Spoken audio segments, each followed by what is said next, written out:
جتنا میسر ہو سکے سیکھ تو قرآن.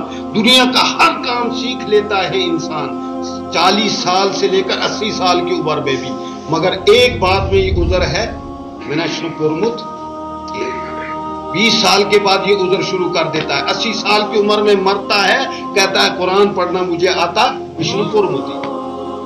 حالانکہ 20 سال کے بعد یہ 20 سال کی عمر تک اس کو کوئی کسب نہیں آتا تھا.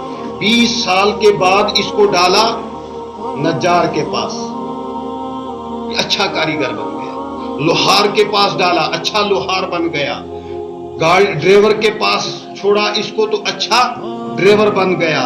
ہر کام اس نے 20 سال کے بعد سیکھا ہے، اور قرآن سیکھنے کے لیے اس نے 20 سال سے پہلی عمر رکھی. یہ کیا ہے؟ یہ محبت نہیں ہے. ابو بکر ایمان لائے 38 سال. ابو بکر کا باپ ایمان لایا تو ایک بال بھی کالا نہیں تھا، سب سفید ہو چکے تھے، پھر بھی صحابی. اور ہمارے یہاں قرآن کے لیے کوئی ہم نے قید لگا رکھی ہے عمر کی، بچپن میں سیکھیں گے پھر آگے سیکھنے کے لیے تیار.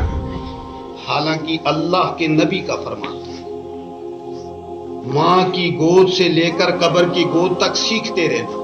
اور کہیں تو عذر کرے گا کہ مجھے پتا نہیں تھا، آج کے زمانے میں وہ وقت رہا، ہر کونے میں، ہر جگہ، ہر بستی میں آواز لگ چکی ہے، اے اللہ کے بندے